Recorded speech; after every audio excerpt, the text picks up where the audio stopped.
মমতার বন্দ্যোপাধ্যায়ের এই বক্তব্যকে উড়িয়ে দেওয়ার কোনো সুযোগ নেই, কারণ এইখানে তিনি একদম নাম মেনশন করে করে বলেছেন কথাগুলো। তিনি যদি এইখানে, এবং আরেকটা ব্যাপার যেটা সেটা হচ্ছে, সে কিন্তু তার বক্তব্য এটাও বলেছে যে বাংলাদেশে কোন সময়টা, সময়কালের কথাটাও সে উল্লেখ করেছে নির্বাচনের আগে, তাই না? আবের আমাদেরকে একটু বলবেন নিশ্চয়ই যে এখন পর্যন্ত যে মন্তব্য, বক্তব্য এবং দাবি দেওয়া, সেই জায়গা থেকে আপনারা সরাসরি যাদেরকে দায়ী করছেন, শুধুমাত্র কি মমতার তথ্যের ভিত্তিতে বা মমতার বক্তব্যের ভিত্তিতে? এর বাইরে আপনারা যখন মামলা করেছেন, অভিযোগ করেছেন, তখন কি তথ্য দিয়েছেন? বা এখন পর্যন্ত তদন্তকারী কর্মকর্তা যারা আছেন, এই মামলা তদন্ত করছে, তাদের কাছ থেকে আপনারা কি ধরনের তথ্য পেয়েছেন, সহযোগিতা পেয়েছেন?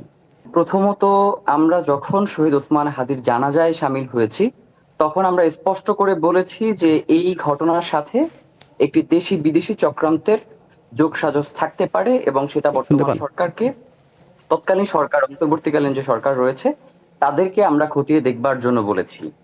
এবং আমরা শুধুমাত্র এই যে মমতা বন্দ্যোপাধ্যায়ের কথা যে বর্তমান সময়ে আসছে, বা মমতা বন্দ্যোপাধ্যায় যে গতকালকে যেই মন্তব্যটা করলেন, বক্তব্য যে দিলেন, ওইখানে কিন্তু এইটা খুবই স্পষ্ট যে অনেকেই বলবার চেষ্টা করছেন যে মমতা বন্দ্যোপাধ্যায় তো এখন পশ্চিমবঙ্গের মুখ্যমন্ত্রী নেই, বা হচ্ছে ওনার দলের অনেকেই বিদ্রোহ করেছেন, বা ওই বিদ্রোহ থেকেই ওইখানে সরকার গঠন হয়েছে, মুখ্যমন্ত্রী হচ্ছেন। তো মমতা বন্দ্যোপাধ্যায় যেই সময়ের কথাটা বলছেন, ওই সময় তিনি পশ্চিমবঙ্গের মুখ্যমন্ত্রী ছিলেন, তখন কিন্তু পশ্চিমবঙ্গের মুখ্যমন্ত্রী অন্য কেউ ছিলেন না। আর সেকেন্ড যেই ব্যাপারটা সেটা হচ্ছে, মমতার বন্দ্যোপাধ্যায়ের এই বক্তব্যকে উড়িয়ে দেওয়ার কোনো সুযোগ নেই, কারণ এইখানে তিনি একদম নাম মেনশন করে করে বলেছেন কথাগুলো।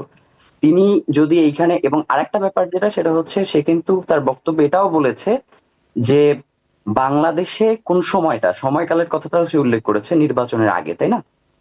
তো এখন আপনার বাংলাদেশে তো ওসমান হাদির থেকে, এর থেকে বড় হত্যাকাণ্ড বাংলাদেশে বিগত 6-8 মাসের মধ্যে কোনো ঘটে নাই। এবং ওসমান হাদির এই ঘটনাকে কেন্দ্র করে বাংলাদেশের মানুষের ভেতরে যে একটা ক্ষোভের বহিঃপ্রকাশ ঘটেছে, আপনি ভাবেন যে 14 থেকে 15 লক্ষ মানুষ তার জানাজায় অংশগ্রহণ করেছে, এবং এখন পর্যন্ত, আজকে তার শাহাদাতের প্রায় 6 মাস, এখন পর্যন্ত মানুষ বিভিন্ন ভাবে রাস্তায় এবং হচ্ছে সোশ্যাল মিডিয়াতে তার এই হত্যার বিচার দাবি জানিয়ে আসছে। তো এইটা তো বাঙালি মুসলমান এবং বাংলাদেশের আপামর জনসাধারণের একটা আজাদির বিষয়।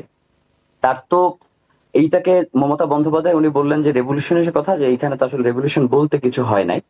কিন্তু ব্যাপার যেটা সেটা হচ্ছে, ওসমান হাদির এই খুনের ব্যাপারে মমতা বন্দ্যোপাধ্যায় যে তথ্য দিয়েছেন, সেটাকে আপনি কোনোভাবেই উড়িয়ে দিতে পারেন না। কারণ আমরা ইতিপূর্বেও দেখেছি যে যখন এই গুলিটা সংঘটিত হইল, তখন আমরা বাংলাদেশের পাশাপাশি আমরা ভারতীয় বেশ কিছু মিডিয়ার লোকজনেরও কিন্তু একটা উল্লাস দেখেছি।